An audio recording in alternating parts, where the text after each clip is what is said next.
예전에 기업과 개인 혹은 가게의 섭리에 따른 재무제표를 살펴보았죠. 그러면 정부의 섭리에 따른 재무제표 역시 살펴보아야 되겠죠. 이번 시간에는 그러면 정부의 섭리에 따른 손익계산서를 살펴보도록 하겠습니다. 정부와 기업의 섭리에 따른 손익계산서는 비슷하겠죠. 그래요. 왜 그럴까요? 정부나 기업은 자본이죠. 기업은 사적 자본에 주로 속하고 정부는 공적 자본에 해당되죠. 정부나 기업은 어떤가요? 물적 토대와 인적 토대로 구성되죠. 조직의 형태를 띠고 있죠. 그래요. 조직이 유지하고 발전하기 위해서는 어떤 공통적인 요소가 있기 때문에 비슷한 형태를 띠는 거예요. 뭐 특별한 게 있는 건 아니에요. 음, 그리고 손익계산서를 만들려면 소득 구조를 알아야 되죠. 그러면 기업의 소득 구조와 다른 점만 알면 정부의 손익계산서 역시 만들 수가 있겠죠. 일정 기간 기업의 소득 구조는 어떻게 구성되나요? 작업수단 투입 비용이 있죠. 작업수단을 계속 유지해야 되죠. 그래요. 항상 발생하는 거예요. 또 운영비가 있다 했죠. 영업대행비죠. 기업이 모든 걸 다 할 수는 없잖아요. 그러니까 영업을 대행하게 하면서 지출하는 비용이 있어요. 자세한 설명을 하지 않겠습니다. 그리고 또 뭐가 있나요? 인건비가 있죠. 기업에는 많은 사람들이 참여하죠. 참여하는 사람들이 그래요. 무료로 일하는 거 아니죠. 소득을 얻기 위해서 일을 하는 거죠. 그래요. 이런 부분은 뭐 정부라 해서 다르지 않겠죠. 그래요. 그리고 또 어떤 게 있나요? 이러한 비용들을 공제하고 남으면 또 이제 세금을 내죠. 기업은 정부가 세금 거두잖아요. 법인세가 있고 또 뭐가 있나요? 그래도 남으면 또 배당이 있을 수가 있죠. 기업 소유주나 기업 소유주들이 그래요. 괜히 투자한 게 아니죠. 기업 소유주가 가져가는 몫이 있어요. 그걸 배당이라 하죠. 그리고 남는 게 뭐가 되나요? 이제 수익률이 되죠. 기업이 남겠죠. 그래요. 그런데 어떤 차이점이 보이나요? 정부에 법인세가 있을까요? 세금을 거두는 주체니까 당연히 법인세 같은 게 없겠죠. 세금을 안 내겠죠. 세금을 거두는 자가 누구한테 세금을 내요? 특별히 세금 낼 데 없잖아요. 그래요.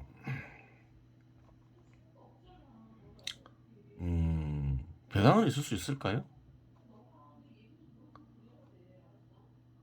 배당을 뭐 받아본 적이 없으니 배당이 없다고 생각할 수도 있어요. 정부에 배당 같은 건 있을 수 없다 이렇게 생각할 수 있어요. 근데 그건 그렇지 않아요. 정부도 배당하기도 해요. 뭐 흔히 있는 일은 아니지만 하기도 해요. 한국에도 그런 일이 있었죠. 삼국을 통일한 신라는 문왕8년 포상으로 귀족들에게 막대한 양의 시급과 목장을 하사하였다. 시급과 목장은 무엇으로 구성되어 있나요? 토지죠. 그래요. 고대에는 토지는 뭔가요? 자본이죠. 소득을 얻는 자본이죠. 굉장히 중요한 거죠. 토지를 배당하였다고 기록에 남아 있죠. 그래요. 서기 한 668년도에 배당했다고 하죠. 한국에도 뭐 이러한 기록이 있는데 다른 나라 경우 살펴보면 배당한 경우는 많겠죠.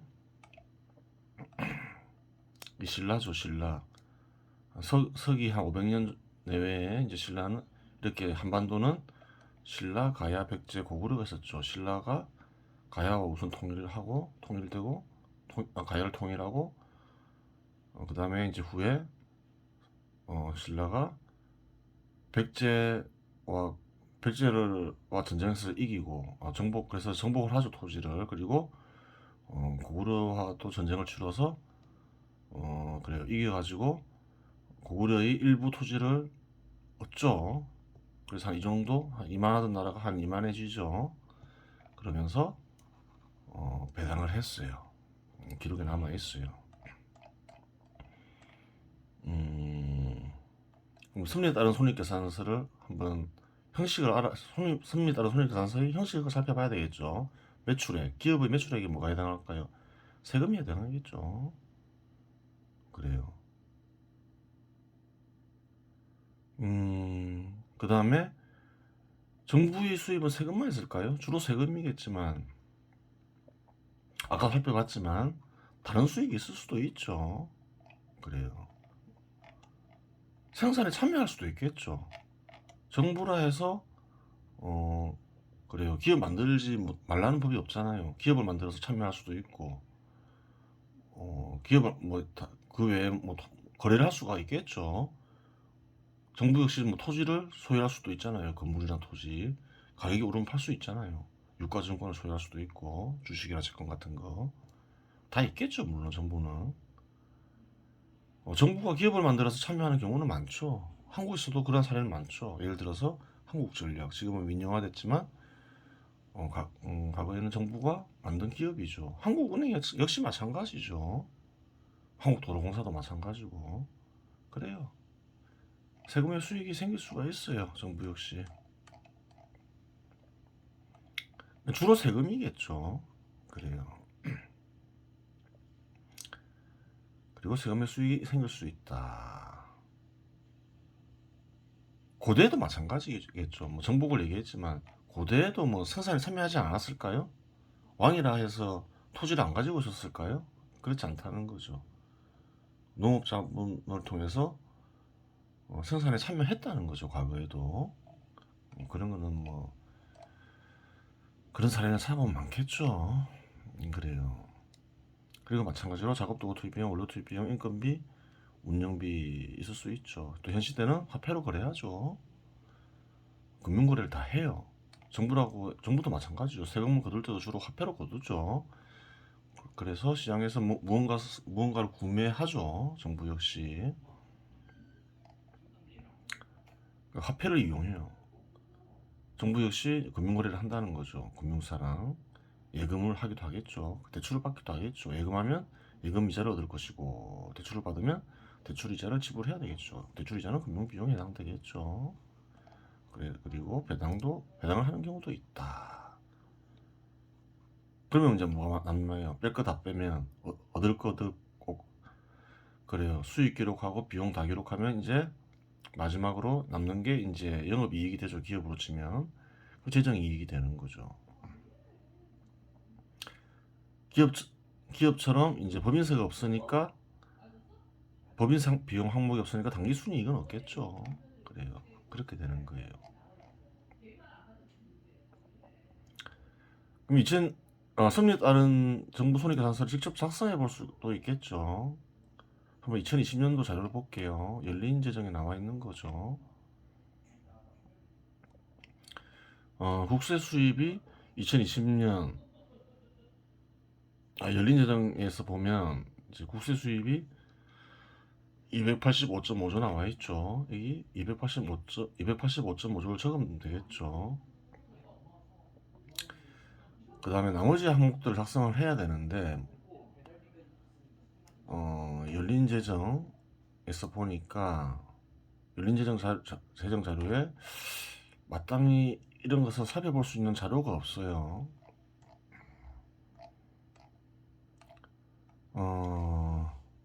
물론 이런 자료가 있어요. 뭐 자산 취득, 상환 지출,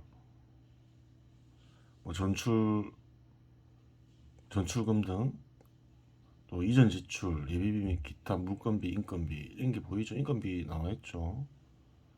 뭐 자산 취득, 물건비 이런 거는 작업 수단 투입 비용을 볼 수 있겠죠. 근데 열린 재정에서 이렇게 자료를 제시했는데 좀 이상해요. 이상해서 쓸 수 없는 거예요. 왜 그러냐면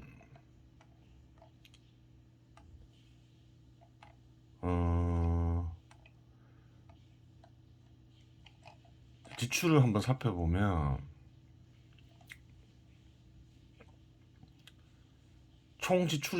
총지출이라는 이제 그 통계표가 있는데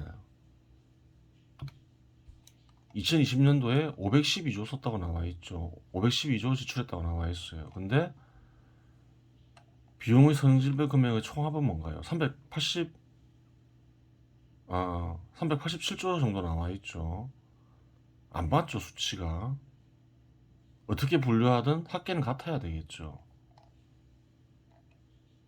그리고 또 이제 이렇게 분야별 재정 지출을 보니까 예를 들어서 분야별에는 어떤 게 있나요? 뭐 사회복지에도 지출하고 일반 지방 행정에도 지출하고 여러 가지 이제 항목 지출 내역에 따라서 그래요. 금액을 적어놨죠. 이것을 전부 합하면 512조 나와요. 이건 총지출과 비슷하죠. 그런데 또 부처별 재정 지출이 있어요. 2020년도 보면 뭐 보건복지부에서 뭐 88조 가까이 지출하고 이런 게 있죠. 국방부에서 33조 지출하고 뭐 이런 게 있어요. 뭐 대법원에서 1조 8천억 지출하고 이런 게 있는데 2020년 결산 보면 총 지출 내역이 549조 가까이 돼요. 그래요. 어떻게 분류하든 합계가 같아야 되는데 합계가 같지가 않다는 거죠. 그래서 사용할 수가 없다는 거죠.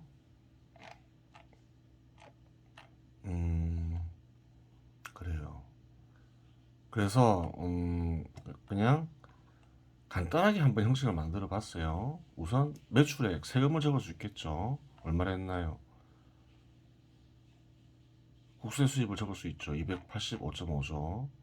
영업외 수익은 이제 얼마인가요? 193.1조 나오죠. 이것도 이제 열린 재정에서 알 수 있어요.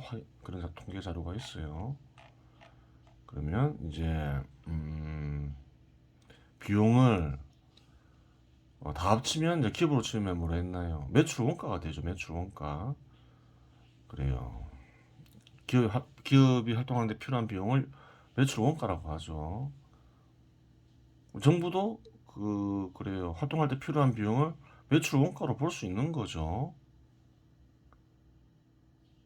매출 원가는 기업에서 주로 사용하니까 뭐라 말할 수 있을까요?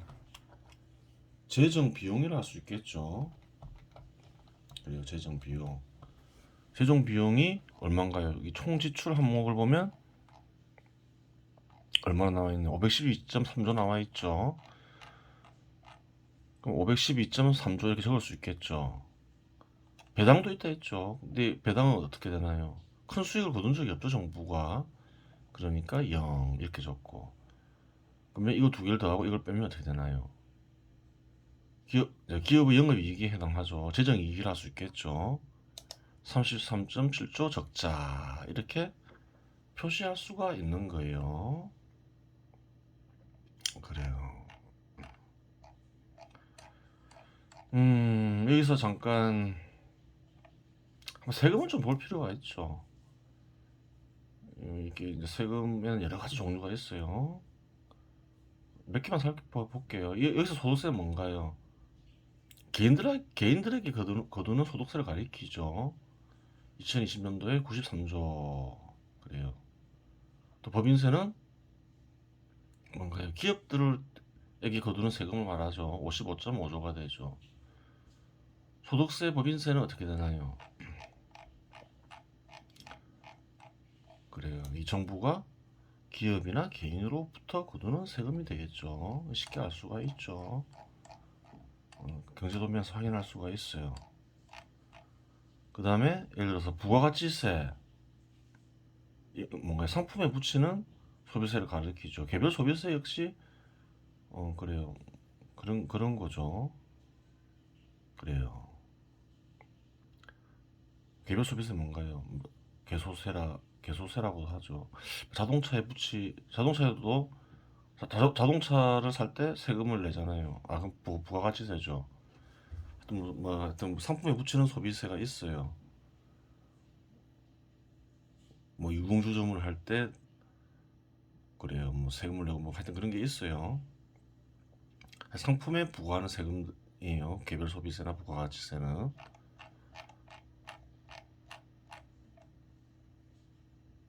근데 세금 부과세는 어떻게 되나요? 상품에는 연결이 안 되겠죠. 왜 그런가요? 상품에 세금을 매기면 누가 세금을 내게 되나요? 이 파란색 선이 구매선이죠. 빨간색 선이 그래요. 이 판매선이고, 세금을 부과하면 상품이 세금을 내는 건 아니죠. 판 사람이나 구매한 사람이 세금을 내게 되죠. 그래요. 판 사람이나 구매한 사람이 내는 세금은 원래 뭔가요? 판 사람이나 파는 이나 구매한 이의 소득이 되는 거죠. 소득에서 나가는 거죠.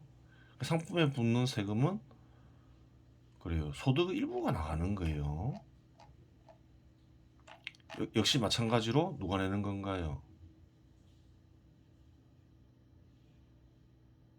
그래요. 참여자들이 내겠죠.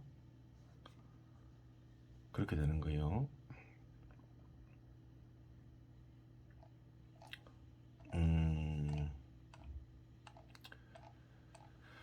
그렇게 되는 거고, 사회를 구성하는 상품에 붙이는 세금은 기업이나 그래요. 사회 구성원들이 낸다 이렇게 볼 수 있는 거죠. 세금을 거둘 수 있는 방법이 뭐가 있을까요? 주로 화폐로 거두잖아요. 일정 기간 사회 구성원들은 소득을 얻죠. 기업도 마찬가지고. 소득의 일부를 세금으로 징수할 수 있겠죠. 또 뭐 어떤 게 있을까요? 재산의 일부를 팔게 해서 세금을 낼 수도 있겠죠. 재산도 화폐로 바꿀 수 있으니까. 그렇죠. 두 가지 방법밖에 없어요. 근데 예를 들어서 주택을 보유하면 세금을 내잖아요. 그건 어떤 건가요?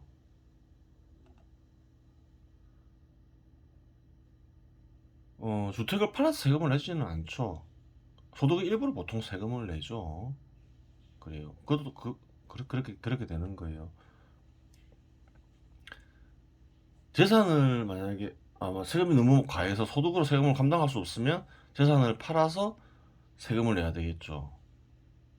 그런 경우는 어떤 경우인가요? 별로 안 좋은 경우겠죠. 정부가 재산을 약탈하는 경우겠죠. 그래요. 그렇게 되는 거예요. 이 두 가지 방법밖에 없어요. 어떤 경우에 해당하는지 한번 분석해 볼 수도 있겠죠. 그래요. 이번 시간 여기서 마치겠습니다.